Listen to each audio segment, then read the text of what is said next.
Everyone. Good morning, good afternoon, or good evening, depending on where you are connecting from. Hi, Stacy. Good morning to you. Hi, good morning, Christian. Great to see you as always. Of course, and it's a topic that we love, love, love, love. And you probably, if you have followed the Virtual Island Summit in previous editions, you would have seen Stacy and I moderate a session about sustainable tourism, and it is a pleasure to do so again. So before we do that, and for our new audience, let us introduce ourselves. My colleague Stacy Alvarez de la Campa from Barbados. Hi, everyone. Yes, I am the community manager here at Island Innovation, and it's really a pleasure to be joining you again. I can't believe it. 5 days has gone so quickly. It's the final day of the Virtual Island Summit, and it's amazing to be here and co-moderate this session with my colleague, Christian. And I am the Chief of Staff and Technology Lead here at Island Innovation. I'm originally from Margarita Island in the Caribbean, Stacy, but I'm now based in the beautiful coastal city of Vigo. So, you know, an islander cannot get out of the coast. So it is amazing to be here on this session. And the title of this session is Across the Great Divide, Bridging the Gap Between Tourism and Sustainability, which is a very important topic. And when we were selecting the title, we did this from our hearts, right, Stacy? Yes, we did. We really do believe that this is something we have to bring together, these two concepts of tourism and sustainability. Indeed. Now, before we begin and go into topic, you should see a poll appear on your screen about now. And please let us know where you're connecting from. We want to get to know you better, the audience that is connecting here on this session. So you have the options. All of the regions of the world are represented. And if you scroll a little bit down, you will see options for your sector and the industry that you work for. So please go ahead and participate in the poll.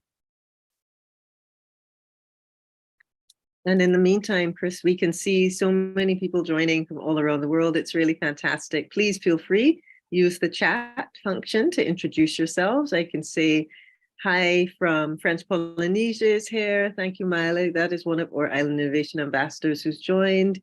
We also have Matthew here as well. We have people joining from Nepal. Hawaii is in the house as well. It's great to see everyone. Mauritius is also joining. So we absolutely love this interaction between everyone. This is great. So please keep using the chat.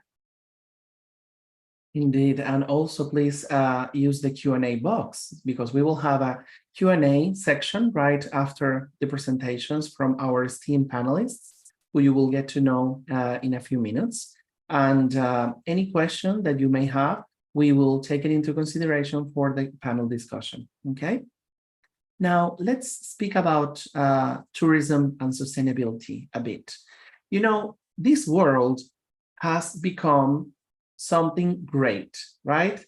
From technology, you can see a person from a cell phone screen, from a computer screen, that could be across the globe, right? So that's fantastic. But we also have more accessibility to travel, right? Because there are more travel routes, but not in the same way in all of the regions.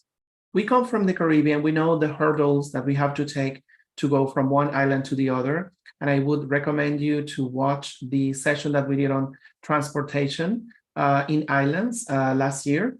We covered all of the regions of the globe, and islands have the same issue. It is difficult when you have an island that is close by to find a direct flight, and a sustainable one even more so, right? It's always fossil fuels in the mix, right? So on that session, we covered other alternatives like hydrogen power jets or solar powered ferries, right? And we have had some sessions about that in previous editions, and we encourage you, if you haven't watched them before, to go ahead and find them on our website. But in some regions, like for example, here in Europe, I'm seeing that it's super easy to travel from one country to the other, right? So people can embrace a journey, but they can also leave positive impact on the planet depending on how you take the travel, right? Depending on the means of transportation that you use. Right, Stacey? Definitely. Yeah, that's a huge thing to keep in mind when you are traveling. And we see, Chris, you mentioned that despite the fact that there is technology that allows for digital interaction, there is nothing like actually experiencing a place and experiencing the camaraderie of people. Hence, we still see that tourism is a huge driver of many economies, particularly in smaller nations and, you know, even more isolated parts of the world. There are people who feel this need to connect with other people from across the globe. And in a way, that was actually boosted by the COVID-19 pandemic. Afterwards, people really had that need to travel and kind of get out of the confines of their immediate countries and their immediate environs. So that's where we have to bear in mind that, you know, there is an awareness that in as much as, yes, tourism does contribute significantly to economies around the globe, it's also very important to bear in mind that too much of a focus on that sector can lead to neglecting other sectors like manufacturing and agriculture and even the arts and culture. So we really do have to be aware of the complex nature of what tourism is in an industry and what we can do to make it more sustainable. Indeed, and there are many alternatives. We have had the opportunity to showcase various of them in previous editions of the Virtual Island Summit and also in the Island Finance Forum, from eco-lodge, for example, in rainforests, right? And that run sustainably. They use the resources that they have, they recycle the water, and they have solar panels. So they are contributing or doing what they can to contribute to sustainable tourism and not exhaust the resources that our motherland has, that we need to take care of, right? Because we have seen the impacts that climate change has brought to the entire globe, but particularly on islands. And this is something that I know that we are called Island Innovation because we focus on islands, but it speaks to our core. It's what we feel every day, right?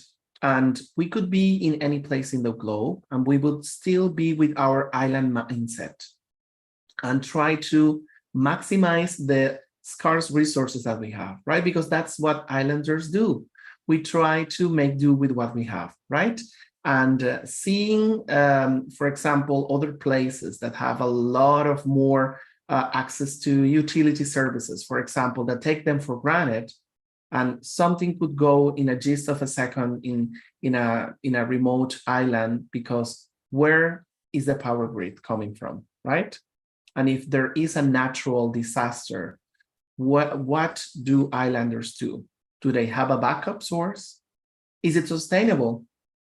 Those are questions that we're going to cover also, not only in this session, but in future sessions as well.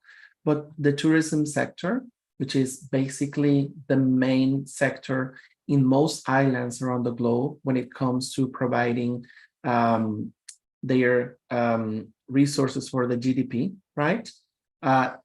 They need to step up, and they are doing so in a positive way, and we are going to discover why. All right, so we have the results of the poll, Stacey. Do you see them on your screen? Certainly do. And we have a strong European contingent in the house today, which I think definitely has to do with the time of this session. The time zone. An incredible 45% of you joining from Europe, which is actually fantastic because we love to see a representation of different island regions around the world. And then that is followed by North America as well, and Asia as well. So that's great to see. And the Pacific region is here. And we have the Caribbean, South and Central America, and Africa kind of coming up there. And then we also have, in terms of sectors, largest contingent from the private sector, definitely. And then that's closely followed by academia and NGOs as well are here. And the majority of people in terms of their sector are coming from the environmental sector and or oceans conservation, and not surprisingly, tourism. Definitely tourism is up there as the first one. So that's really good that we see that interest in the audience. So we look forward to some excellent questions in the Q&A. Fantastic. And please continue to send your messages in the chat. We love your participation there. And now we want to showcase a little bit of reflection on past sessions. Sustainable tourism, it's a topic that is important, and what has been said in previous years is still the same issue, right? We could take a look at participations from our esteemed panelists in years past, and we would see that the issues that we have today are the issues that we were facing a couple of years back, because we are still, in a way, handling the pandemic. We may believe that the pandemic is over, but sometimes, there's a surprise of cases in any part of the world, and it's basically going back to the same thing all over again.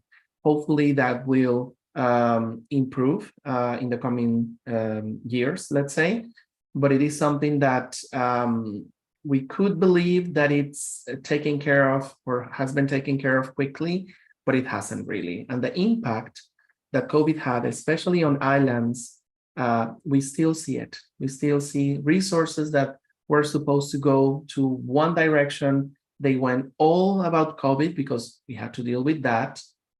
And we are still suffering, the scarcity of things that were supposed to be built. For example, infrastructure was hit very hard by COVID. So we're going to showcase a video highlighting 2 key points of BAS 2021 and BAS 2022 pertaining to sustainable tourism. So you will see this video and then we will come back with comments.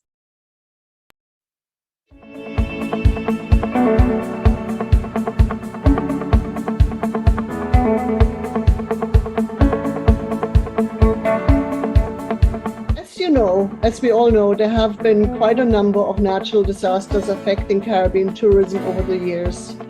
However, nothing has had quite the impact that COVID had, not just on the Caribbean, of course, but also the global tourism industry. And we have been reminded in the worst possible way that the Caribbean is one of the most tourism-dependent regions in the world.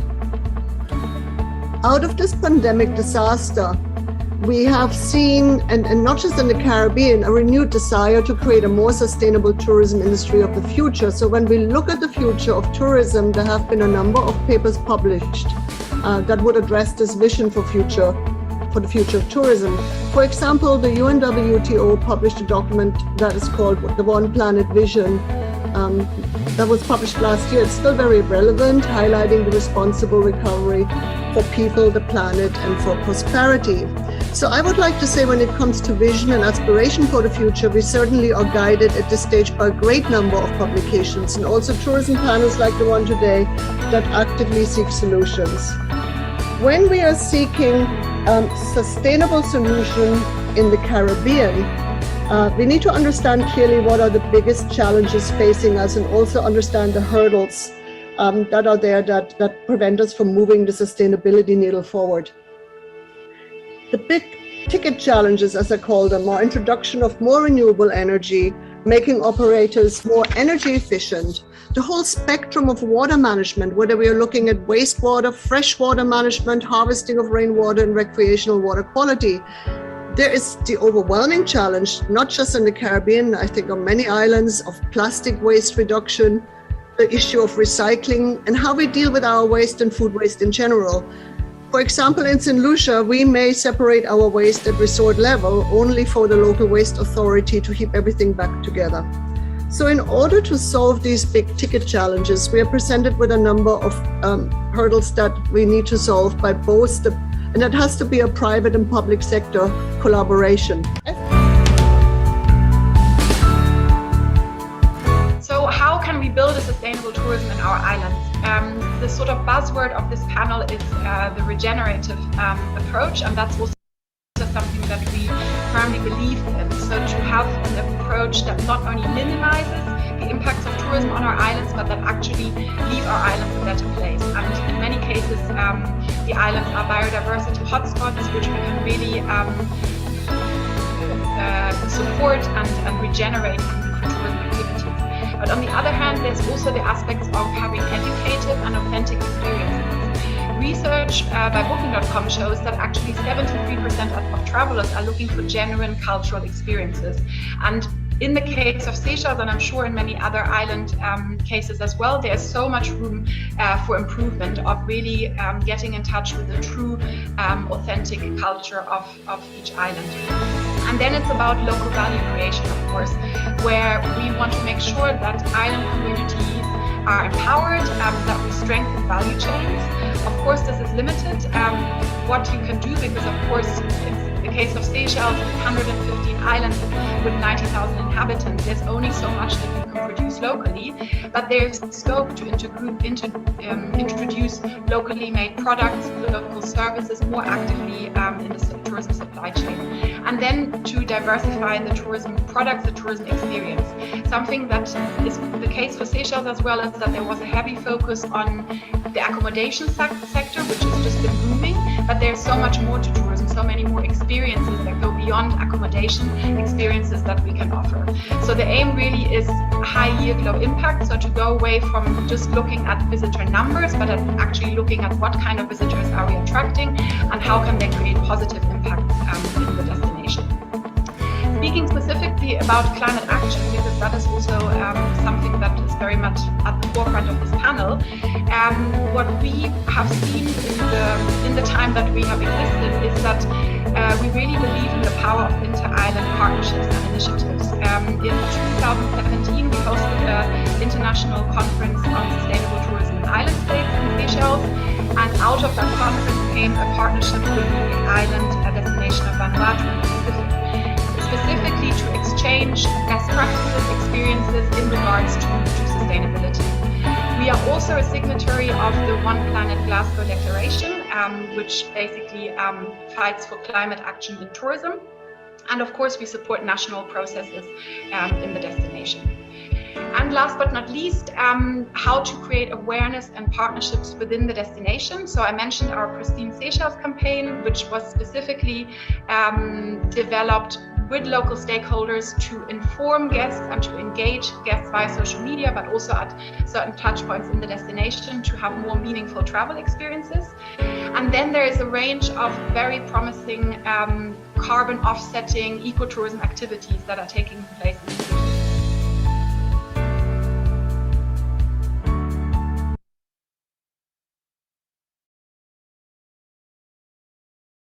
Wonderful to hear these thoughts. And we took these two examples from different parts of the world, St. Lucia in the Caribbean and the Seychelles in Africa. So we have two points of view, but at the end, the issues are the same. They are facing the same realities. So we could be on an island in the Pacific, or we could be on an island here in the North Atlantic Ocean. We could be in the Indian Ocean, and the hurdles would be still the same. Excessive regulations that harm the initiatives of sustainable tourism, for example, is one of them. The other one is, of course, the impacts that COVID had. And especially in the Caribbean, we, of course, are dependent on tourism for our economies. We may have fish that we export. We may have other produce like rum, for example. But at the core, without tourism, we would not have the funds. So it is important to tackle these issues and see what progress has been made and what progress is missing, right, from the global scale, right, Stacey? Yes, definitely. And I think what I think really jumped out at me looking at this video and remembering is the important role of moving beyond the idea of sustainability and embracing that concept of regenerative tourism, which obviously seeks not just to maintain an ecosystem or maintain the health of a place, but actually add to it and make it better. And looking at regenerative tourism is also a much more inclusive and community-driven approach to what we call the tourism product. Because if we can include the local community in what is an authentic experience and make sure that they are also benefiting economically from what tourism can bring more directly, we'll definitely see a boost in economic resilience throughout sectors in the island. So I really did appreciate the points of view brought up in that session. Fantastic. So without further ado, let's begin this session and let's uncover the potential benefits of sustainable tourism in islands And we're going to also address the environmental and social challenges that are posed. Responsible tourism can not only contribute to economic prosperity, but it can also safeguard the natural beauty and cultural heritage that make these islands so special. Without further ado, let's go with our keynote speaker, Ms. Natalia Bayona, the Executive Director of the UN World Tourism Organization. Hi everyone, it's my pleasure to celebrate with you green investments today. According to the recent UNCTAD investment report, global foreign direct investment grew 64%, reaching almost $1.3 trillion in 2021. Last year, those investment values experienced a 12% decline to $1.3 trillion in 2022. The highest performing destination for foreign direct investment last year was Asia, with $662 billion, followed by North America with $338 billion, Latin America and the Caribbean with $208 billion, Africa with $45 billion. Moreover, Europe, the most mature region, experienced a strong setback, recording minus $107 billion in foreign direct investment due to the geopolitical problems and the consequences of the war. What is happening in tourism? Everything is absolutely brighting in this sector. Looking at 2021 and 2022, foreign direct investment project numbers in the tourism cluster grew by 23%, from 286 announced investments in 2021 to 352, according to FDI Markets by the Financial Times. Between 2018 and 2022, foreign investors announced a total of 2,415 tourism greenfield foreign direct investment projects in the tourism cluster. The estimated investments of this announcement amounted to $175 billion, with expectations to create approximately more than 380,000 jobs. The leading destination when it comes to tourism investments is Western Europe, with 143 announced investments combined with an estimated value of $2.2 billion. Then we have, of course, United States of America that announced 198 projects and had accounted a global share of 8.2. This is of course strong and coherent because these are the most mature regions when it comes to tourism. Spain was leading recipient in terms of total announced foreign direct investment value with $19.4 billion between 2018 and 2022. The top 5 countries by the number of announced foreign direct investment projects in tourism are Germany, UK, US, Spain, and the UAE. More than ever, we need to promote not only investment on infrastructure. When we see the overall investments, investing in infrastructure is more than 80%. We need to invest in people. A recent ILO report has informed that an estimated of 882 global tourism jobs per year will require vocational training until 2030. When it comes to investing in planet and sustainability, the global financial needed to implement the Sustainable Development Goals is estimated to be between 5 trillion and 7 trillion per year, with a 2.5 trillion annual financing need in developing countries for key infrastructure sectors and related areas where social impact and community-based tourism is crucial. I have to say as well that when it comes to sustainability, we have to take into account not only the climate change, but also what is the real impact of tourism in the sector. And on the other side, of course, to promote a more green infrastructure that can help to achieve the social impact, the women empowerment, the community-based in what we are doing, and at the end of the day, that this is current when it comes to the creation of added value jobs. I have to say as well that not only it's important to invest in people and planet, The third pillar of the UN agenda is investing in prosperity.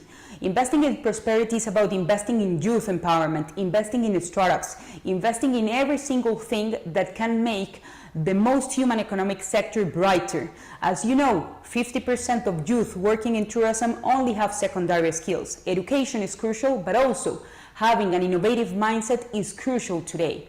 According to IFC, the green building sector represents a 24.7 trillion investment opportunity by 2030 across all emerging market cities with a population of more than 500,000 people. And when it comes to green infrastructure, it compromises, of course, a small share of the global construction. We have to take into account that today tourism SMEs are almost more than 80% of the whole touristic business tourism chain. We need to empower them as well to invest in sustainability, to work with them in order to account a better future through education, and finally to innovate and to use digital skills on the matter. I want to thank all of you because today, more than ever, this is the moment where in the UNWTO we feel that by empowering people, by empowering buildings and infrastructure investments into a greener world, and by empowering youth, by using startups, using new technologies, using artificial intelligence, the metaverse, data-driven decisions, among others, can help in a way to promote a more efficient and a more complete investment framework. I would like to wish you all the best in everything that you do in this journey. And of course, I want to welcome you to follow the UNWTO initiatives when it comes to investments, to innovation, to education, and to enroll them in order to lead the change in this sector, the most human economic sector. Thanks a million.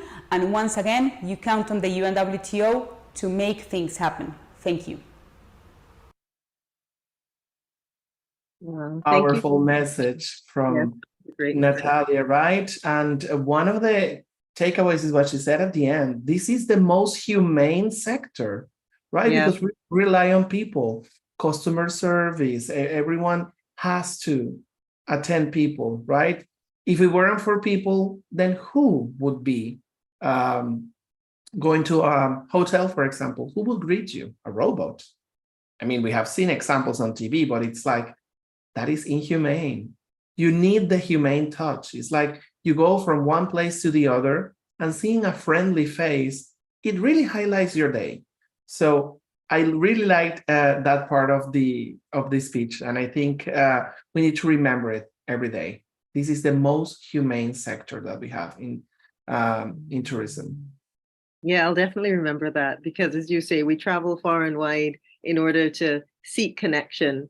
And it's interesting when we seek that connection, we also get to see, no matter how far away we are and how different we may be culturally, at heart, we're definitely the same people, have the same concerns, the same sometimes hopes and dreams. And it's really amazing to see that and feel that. And this we get to experience through tourism. So moving along now, I would like to introduce our first speaker. We have Paloma Zapata, who is the Chief Executive Officer of Sustainable Travel International. So Paloma, we're excited to hear from you because we know you are really going to hit the nail on the head and tell us so much about what it is to combine those aspects of tourism as a product with sustainability. So the floor is yours. We look forward to your presentation. Thank you so much. First, I want to thank the Island Innovation team for the invitation to speak today. And I will share my screen so that I can start the session. Okay. Great. So I really want to talk about taking climate action in a destination, and that a intersection between sustainable tourism and taking climate action in a destination. As has been said, island destinations tend to be very much dependent on tourism, and if we can create a virtuous cycle between taking climate action and sustainability, we can really support the path towards a net zero world and decarbonize the tourism industry. So first of all, who is Sustainable Travel International? So we believe that tourism done well can be a means of economic development and conservation. So for the last 20 years, we've been chartering a path for the tourism industry to really take a journey towards becoming more sustainable. We worked in over 100 destinations, island nations being at its core. We support a lot of island nations that are vulnerable to climate change, as well as very dependent on tourism. And we've worked with many businesses in also supporting them in this journey to become more responsible and sustainable. We've also been climate experts. We've, since the beginning, started chartering a path again towards working towards climate action, supporting the industry in understanding the carbon footprint at least 20 years ago, before we really became into this climate emergency that we're in today. So we've been recognized as a top organization to support in carbon offset for the tourism industry. So why climate action? Well, tourism is very much at risk from climate change. There's a lot of impact that could be devastating our destinations and the resources that tourism depends on. But tourism is also contributes to the problem. Globally, tourism is responsible for about 8% of greenhouse gas emissions. So as we all are aware, this increase of carbon emissions is really affecting our climate. And what does that mean across all islands? We've seen bigger and stronger storms that have created havoc in some of the most beautiful islands in the world, really devastating these particular destinations, taking them years to come back to a healthy tourism environment. We've seen the high rise in water eroding our beaches, and we were losing some of our beautiful beaches in these islands, which again, very much tourism depends on these coastal beautiful areas. And of course, a coral reef loss because of coral reef disease, because of coral bleaching, and is also very important not only for the tourism industry but for the health of the oceans. And sargassum as well. I'm also from the Caribbean island, the Dominican Republic, and I did not grow up seeing sargassum in this scale. And this is something that is affecting all of our islands, and not only it reduces and deters visitation, so it reduces, the economic opportunities, but it also entangles turtles, fishing gears, and it creates, other issues for the biodiversity of the marine environment. So, but we do have the opportunity to reshape the way we travel and protect our destinations. And of course, there's a growing demand as well for more sustainable, climate-friendly travel. Consumers are requesting it. There's policy also coming into place, and it's all of us. It takes, all of us. It takes policy. It takes the private sector. It takes, the end consumer to really be able to take climate action at scale and decarbonize the tourism industry. And again, it's not about stopping tourism, but it's really about taking action. So I'm going to talk to you about, how to create a virtuous cycle in tackling destination climate change. So first of all, we should measure the CO2 and set the direction, understand what is the impact of the tourism industry into the environment. There needs to be investment in infrastructural and structural changes in order, again, to charter that path towards a low carbon industry. Engage stakeholders, engage the private sector in optimizing their tourism product and creating climate-friendly products. Encourage change at scale. So from the visitors, to the supply chain, to also make changes in the way they operate so that it could be it changes at scale again. And then, of course, conserve and restore carbon sinks. Very important. It's important because the world ecosystem services are the first to be able to support us on this journey. So we've traditionally have destroyed very important carbon sinks, and it's important for us to conserve and restore them again, because that is really what's going to help us, come back to a balanced world. So measure is the first step to understand what those impacts are. Tourism has been traditionally measured as just tourism arrivals and income, but there's a lot of other impacts the destination will suffer, including carbon emissions. So that's the first thing. We cannot manage what we don't understand and what we don't know. Set the direction. So now that you know the measurement, now you know where the biggest areas that you need to tackle. Set a direction. Set a plan as to how you're going to reduce and decarbonize these particular sectors. It's going to require a huge investment in infrastructure. There is a need to convert our electrical grid towards renewable energies. There's a need to support infrastructure changes when it comes to the airline industry and supporting them in their transition with sustainable aviation fuel. So those need to be available in our airports. There's also a support that is needed for electric vehicles. There's other things, also recycling facilities. We need to reduce, waste to landfill, which is a very much culprit of carbon emissions as well. Engaging stakeholders in optimizing their product, supporting local supply chains in order for them to be able to cater to the tourism industry. That's going to reduce the dependency, especially in island nations, from imported goods. So it's important to support it. It's important to encourage the circular economy and local products. Engage, the tourism sector as well in order to convert to renewable energies and to provide, again, climate-friendly options to the tourism industry. Encourage change of scale, and that is you want to attract responsible travelers to your destinations as well. So you want to create awareness with those clients that come to the destination. So it is okay to travel to the destination and to take a flight to the destination, as long as you are a responsible traveler and you are doing what you can in order to reduce your carbon emissions and support the local destination and also in their journey. Conserving carbon sinks. I can't also, mention that enough. Mangroves and seagrass, blue carbon, what we call blue carbon, actually conserves or sequesters 10 times more carbon than a tropical forest. Is an important ecosystem, not only for our journey towards net zero, but is also important for food security because of the biodiversity of marine environment. It's an important biodiversity hotspots. It's nurturing our fish. So it's very important that we go back and restore those ecosystems, and it's also creating natural barriers for these islands to be able to withstand these storms that are bigger and stronger coming our way. So it's important for climate change adaptation.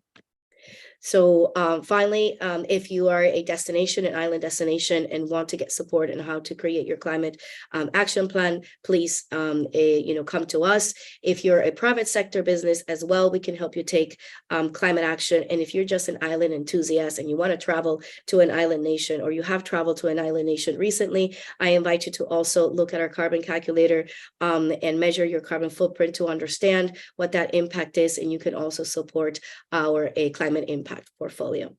Thank you so much.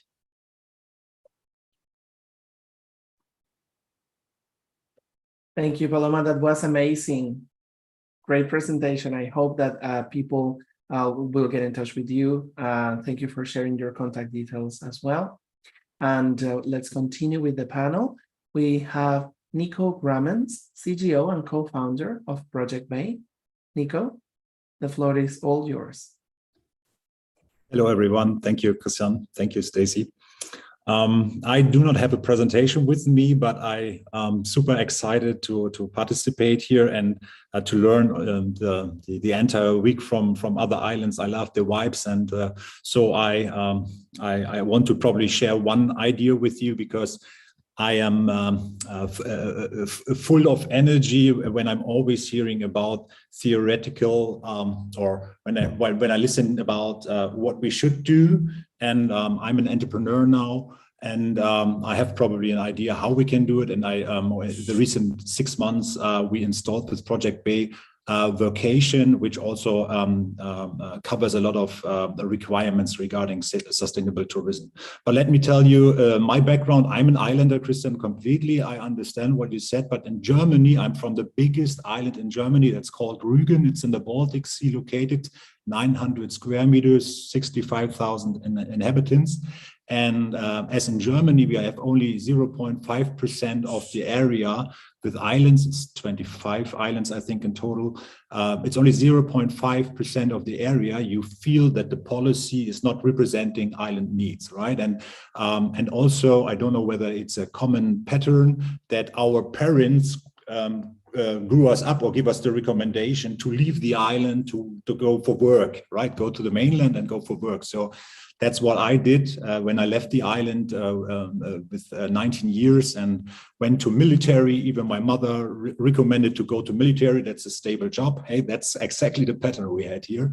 I was a military officer, and afterwards I went to Siemens, to the big industrial giant, learned a lot, and then I stepped into a role and built a community ecosystem, a startup ecosystem after Siemens. I built a factory community in Berlin and in Hamburg. And so I learned a lot about different perspectives, and I also tried to learn a lot. And now I'm back here on the island because I feel somehow, hey, it's now time to not give something back, but contribute to my home. And as a young person, I left the island because I could not see a perspective.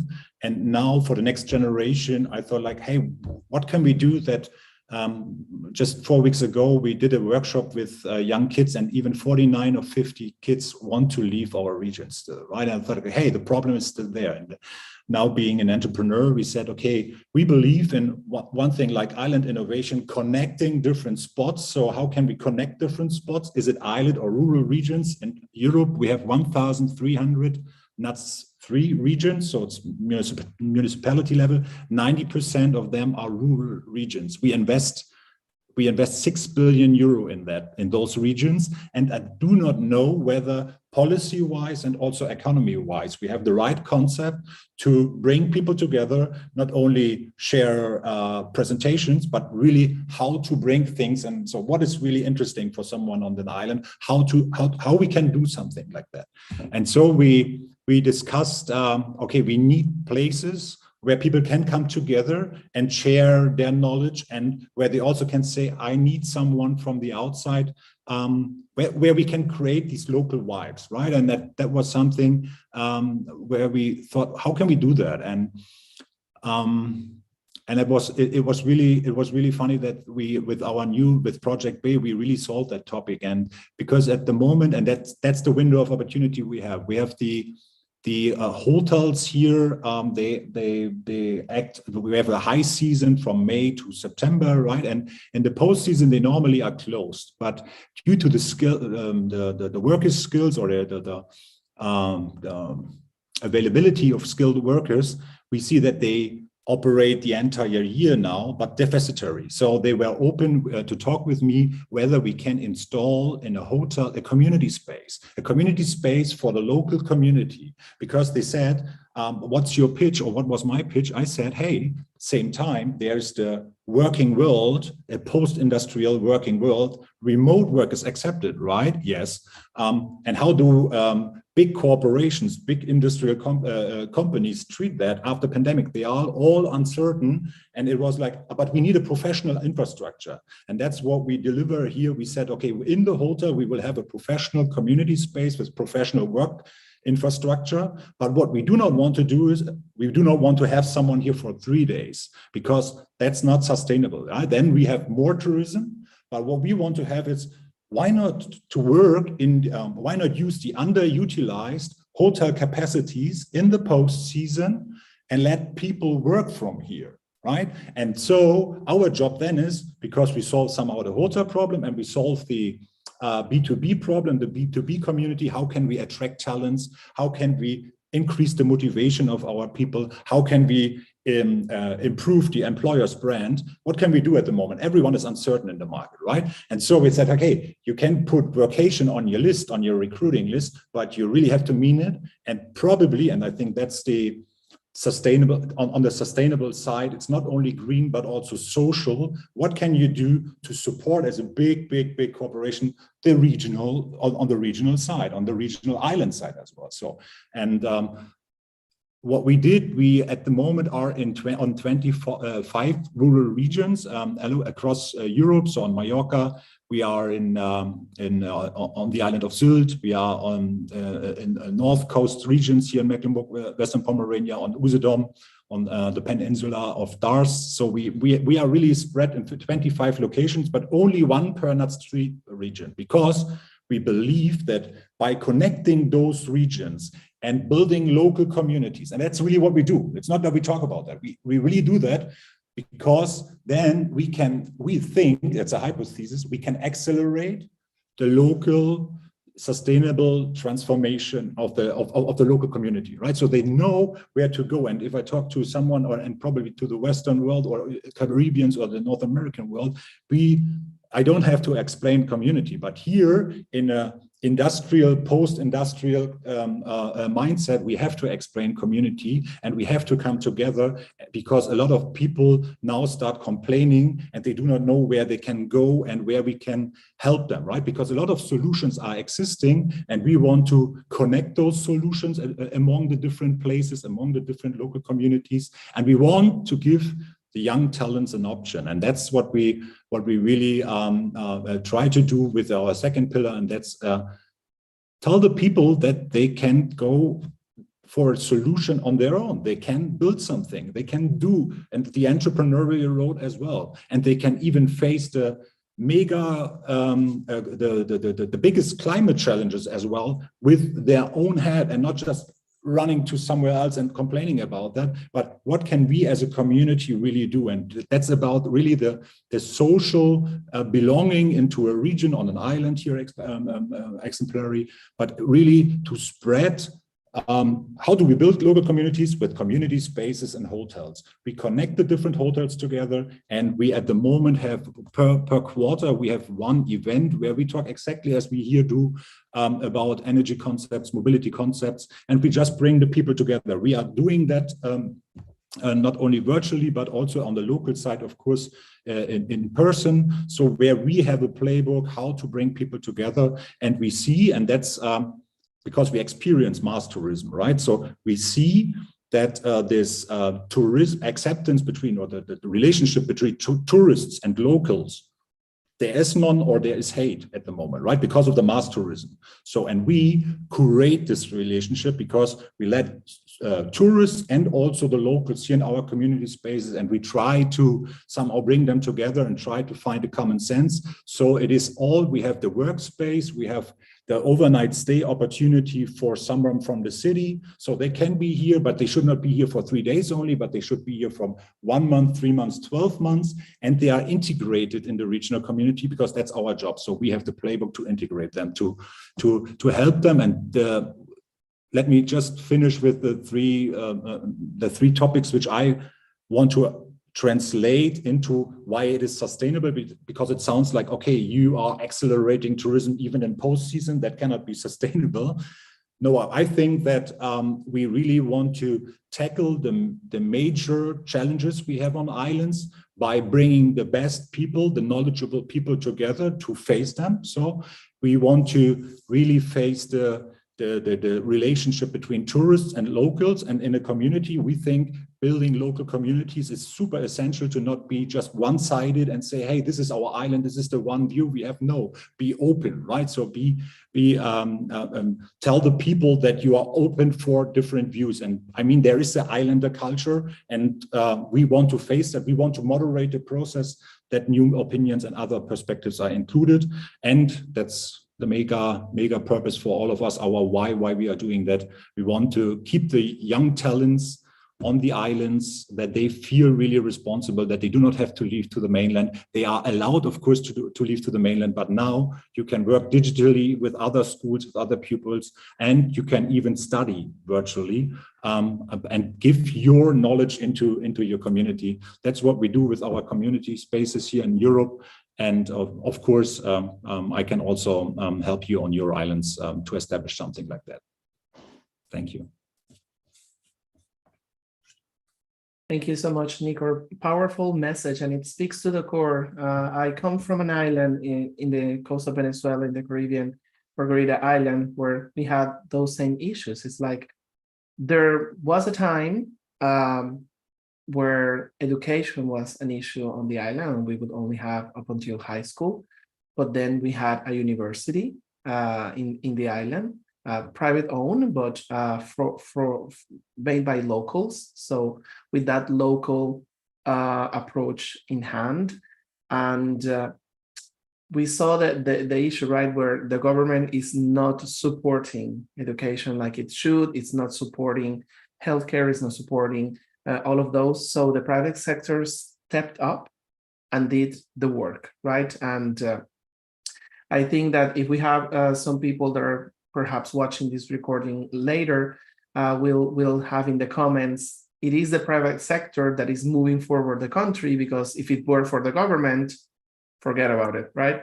So it is important that these initiatives take place, and it's refreshing to see something that we have discussed in panels, and we always say it, right, Stacey? It's like the issues are the same, regardless of the locations. The issues are the same, right? Yeah. So it is important to tackle this. And I would invite Paloma to turn on her video as well for this Q&A section of the panel.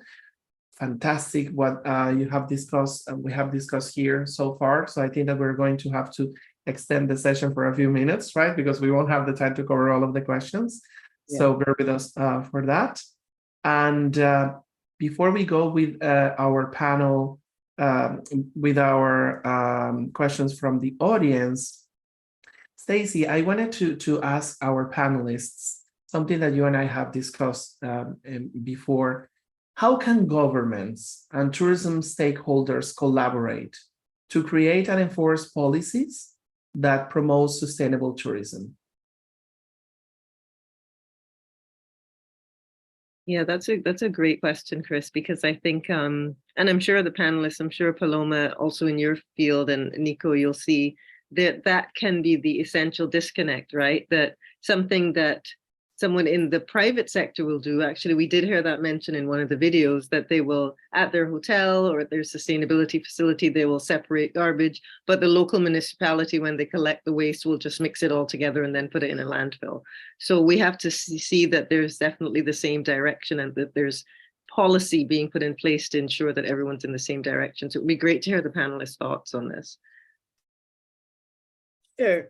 I can take this one at first. Of course, that this is always the challenge, how to implement and how to have government and private sector and communities. I think it's also very important that communities are heard. They also need to be part of the conversation when it comes to implementing tourism. At the end of the day, communities are at the heart of a destination, and their concerns and priorities and their well-being should be put first. Now, from our experience, we have supported a couple of islands in developing destination stewardship councils. I worked with the island of Antigua, and I worked with the island of St. Kitts in supporting in developing these councils. And they are private government and civil society councils. So they come together because tourism is cross-sectional, no? So you have different ministries represented in these councils, and you have also different private sector associations and potentially also nonprofit associations. So all of these issues are brought to the table in this council. And so when you have a commitment, when you have a governance structure, you can actually create some planning. You can prioritize the plannings, and then you can really then set the investments to the different projects that you have prioritized.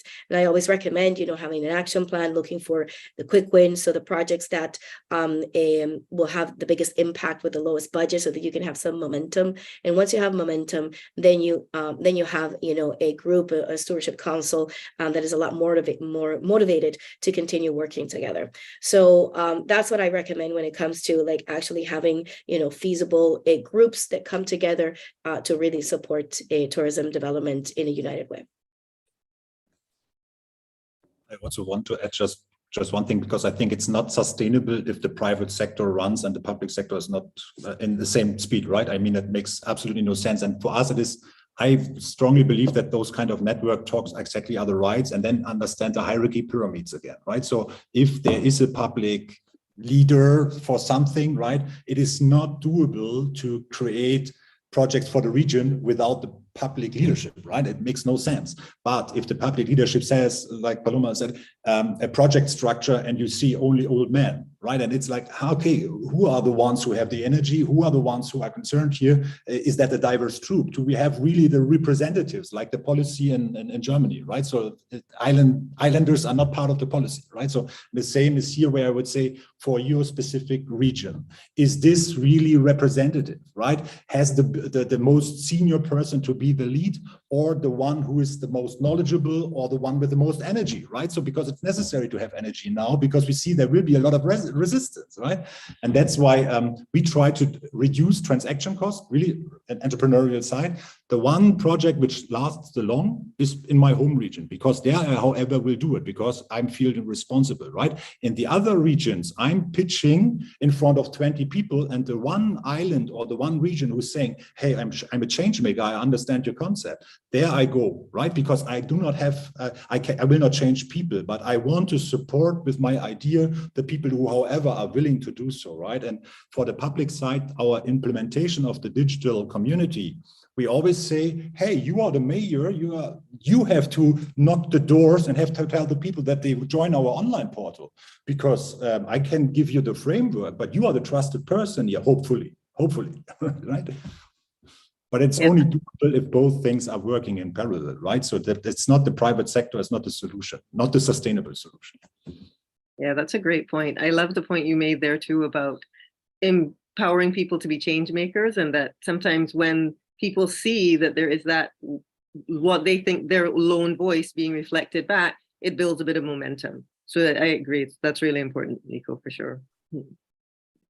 Indeed, and it comes also with one of the questions that I'm going to try to condense into one, because we have seen a couple of questions from our audience member Sundarasan.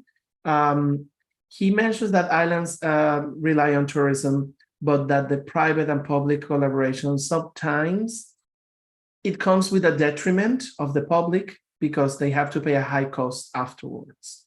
And he mentions the example of toll roads, right, as something that the private and public sector have been collaborating years after years. And when the ROI was achieved, the prices kept increasing. And he takes the example of France. What can we do to avoid this private public sector collaboration to turn into something negative to the public? I try to make it a two-liner, Paloma, okay? Even it's very difficult for me. I think that's the problem, as there are different departments or sections or sectors or something like that. Everything is looked divided to, right? And then there's something like, oh, there's an expiration of a contract and something like that happen. If you have a picture of an island, which is perfect, right? Because you can put all sectors together, you have an equation, and hopefully you digitally measure it. Right. So what is the impact? And then we have the full picture, and people feel responsible for the full picture. And that's why I'm a super fan of data, because you say, hey, what can we do perfectly? So if I am a knot in a global network, what is what I can provide, and what is what I have to give from others or gather from others, right? And the same thing here. Roads are necessary that people come. So, but I cannot increase the price because there will be a downturn of that. So that we always see the full picture. And sometimes if only one person is deciding, then probably lobbyism has the door, right? So, and that should not happen. 2 sentences. There's nothing much more that I could add. It is a challenge. There needs to be transparency in where the funding are being used. If funding is being diverted to, social causes, those are things that the community in the end needs to decide. And again, this is why I can't stress enough, island communities, they should have their voices heard and in what they want. Fantastic. Thank you both for that. And there is a question here from Stephen that he mentioned something very important. How do we protect small indigenously owned businesses from large tourist businesses, right? Because we have seen them overtake one or two the other. They see these small businesses, they say, well, you know what, let's go into purchase them and make it into a franchise. We have seen it also in the food business, right? Where you see these locally owned restaurants by your grandma or someone else's grandma, and they just go and buy them and turn it into a McDonald's. Oh my God, it's horrible, but it happens, right? So this is basically the same level of this situation. How can we protect those businesses? Because local communities can see large corporations going into their islands as something negative instead of positive because of this. If I can take that, I think it's important for island destinations to have a vision and to have a master plan. And it's important, again, for that vision to have the voices of all the stakeholders. Once you have a vision, you have a definition of what it is that you want to be, then you can protect the destination to continue becoming that. Allowing in foreign investment and foreign businesses and brands to come in is not necessarily a bad thing, as long as it's managed correctly. There are benefits of bringing, different types of brands and hotels, to a destination because of the different markets that they can reach. But it's also important to be able to continue to be authentic in the destination. And in order to do that, you need the right policies. And so again, it's about destinations, not measuring tourism impact and only tourism arrivals as a number and tourism dollars as a number, but that trickle down effect, but that impact of the tourism arrivals. And so what type of clients are coming in and what type of services. And then what is the makeup of your tourism businesses? So there should be support for local entrepreneurs, and there should be, a vision that you want to have these destinations to really be unique in its own way. And that the only way you can do that is by really, having the local people cater. But of course, local people are also going to need support in developing those skills, in developing business skills. So all of the policies, again, need to come into place, and the right investments need to come into place, because you cannot reduce the quality of the product just to have locals, provide them. You need to support them in actually providing, the right quality and the right services. Yeah, those are excellent points you make, Paloma. And I think also locals should not underestimate the power of collaboration and coming together when they do need to make their voices heard. And a fun fact, when Christian mentioned McDonald's, I'm based in Barbados, and Barbados is literally the only place in the world where McDonald's went bankrupt when they did come here, because there is no way that the locals decided that was a product that they wanted, and they decided to divert their interest. And that's something, actions speak louder than words as somebody local. So as a local, support those same local industries so that what is the tourism product and what is the local product can coexist side by side. So I think that's really important. I believe it also happened in Iceland as well. Figures. Mm-hmm.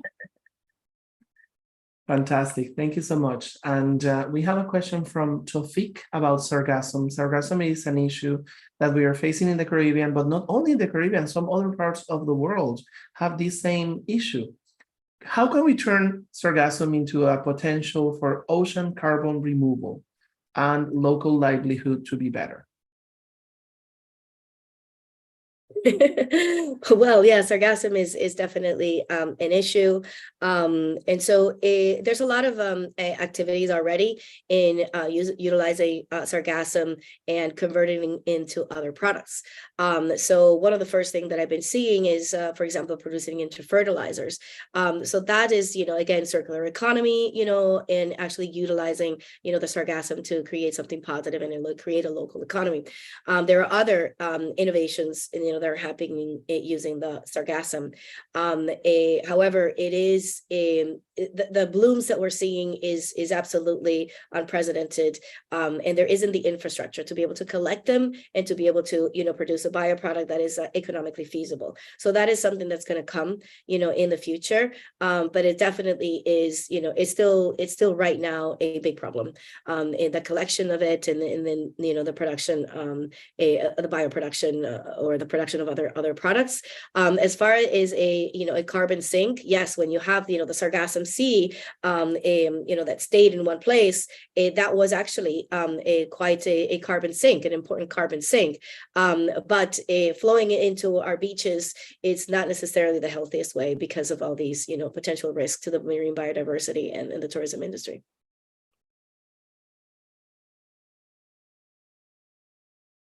Fantastic. Thank you so much, Paloma, for your intervention. We have a question here from Anita Karpati, and she's mentioning something very interesting. We have seen it.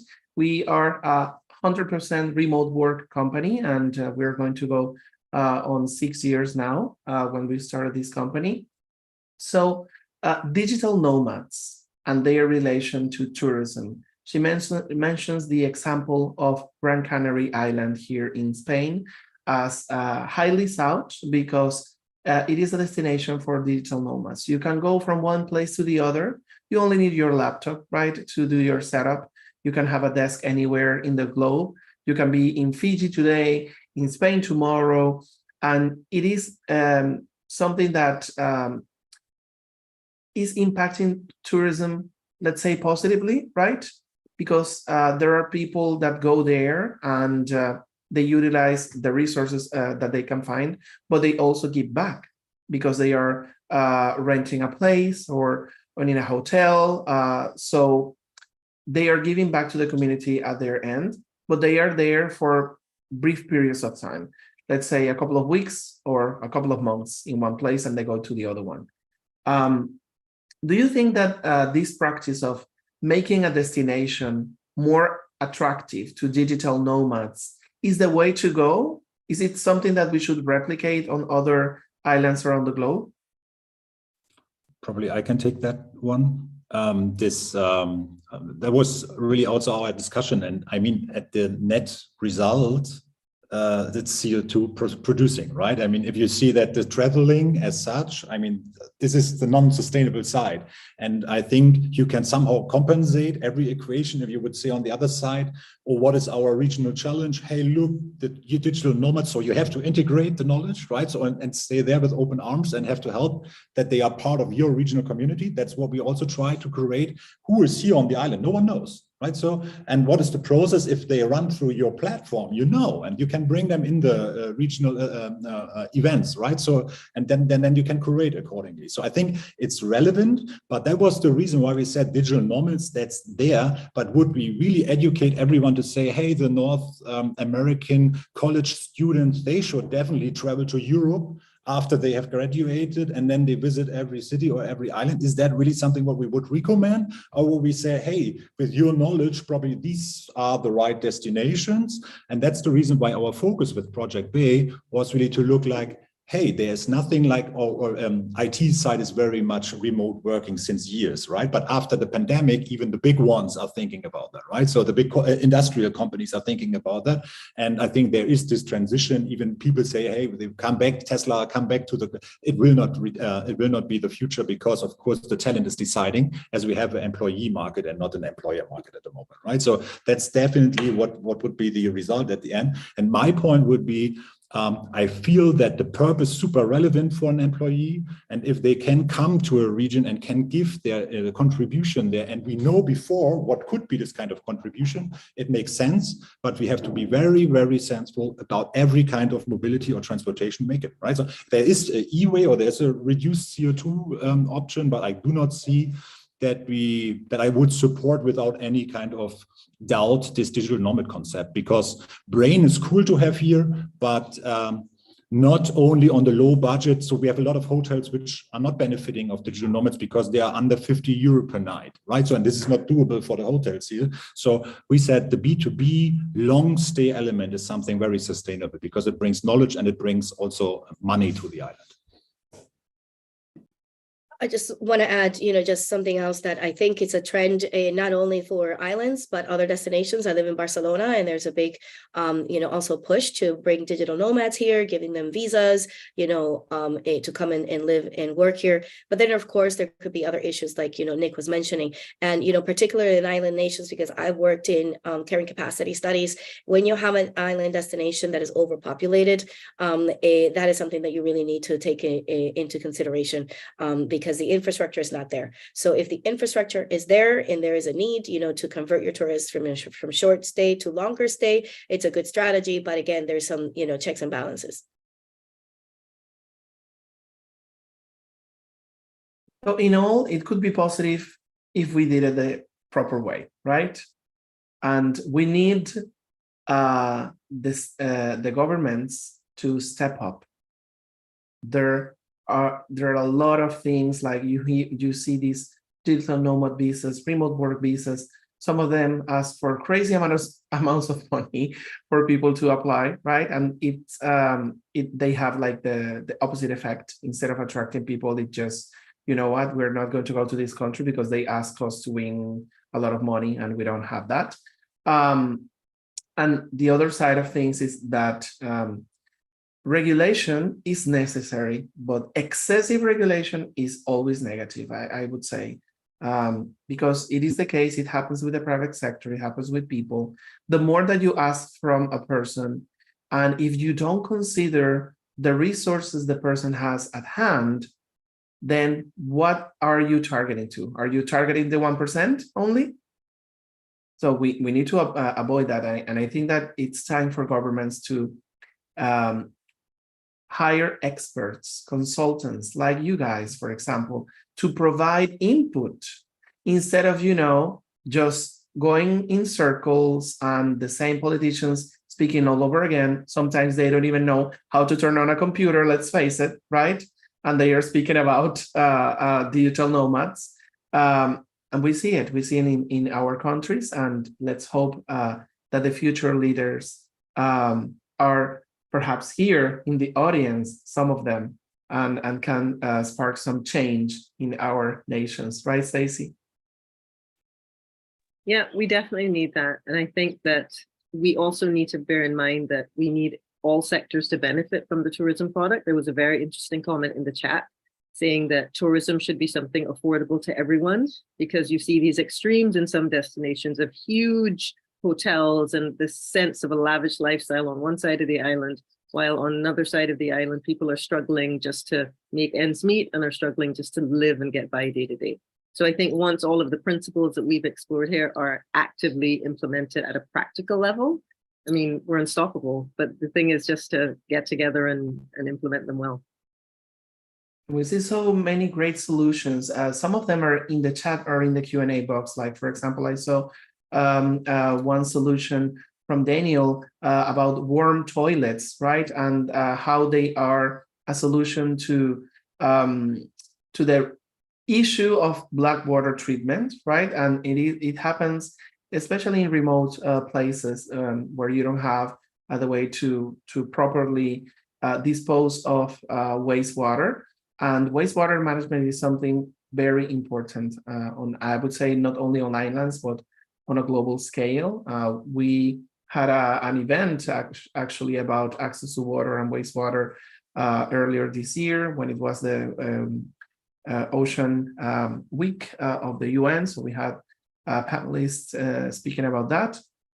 There is also an event that we are organizing virtually for the Water and Health Institute in the University of North Carolina that is coming up in late October, where we will hear experts speaking about that topic in particular. So that is something that is happening. People are gathering and presenting solutions. Now it comes to the leaders to take these solutions that are being presented and execute them, or help these organizations execute them for you, right? We need that. And I'm sorry that we have to come to a close. We have extended the session. We do have another session coming up. So thank you so much, Paloma and Nico, for your interventions. And thank you to the Executive Director of the UN World Tourism Organization, Natalia, for her strong speech as well. And I would like to also thank our previous speakers from St. Lucia, Caroline Trubetskoy, and from Seychelles for their contributions in previous BIS sessions. And let's meet again in the near future with another sustainable tourism session, because this topic is going to continue being approached by Island Innovation, not only in the Virtual Island Summit, but also in the Island Finance Forum and our upcoming events. And we do have an event that we want to mention, right, Stacey? We do. We have an event coming up in Prince Edward Island next year, or Global Sustainability Summit. It's our first big 2-day conference that we're going to be having. And I think we have an announcement in the chat. It's going to be organized in person, co-hosted by the government of Prince Edward Island in Canada. So please take a look at the link given in the chat. Definitely secure your early bird space. I'm really excited about that conference. I'm already planning for next year for it. Definitely. So please join us. And we also are going to be at COP28. So we are going to have an island space at COP28. We have seen the importance of COP28 and the discussions that are there. Sometimes, unfortunately, they are not brought into action. So we are going to go there to try to make a push, right, for these projects to be done. And we have an amazing cohort of people in one of our programs, the Climate Justice Leaders Academy that Stacey is managing. We were going to have our best contenders there in COP with us. So we're looking forward to that opportunity as well. And with that, we bid you adieu until our next session. Stacey, it has been a pleasure moderating this panel with you as always. We love this, right? It's our favorite sessions when we are together. So thank you, everyone. I hope that you had enjoyed this session. A lot of comments in the chat. We will make sure to send you the recording and all of the information in the coming days over email. So please, if you didn't sign up, if you just found the link, go to virtualislandsummit.com and sign up. You will get all of the information. Well, thank you, everyone. See you next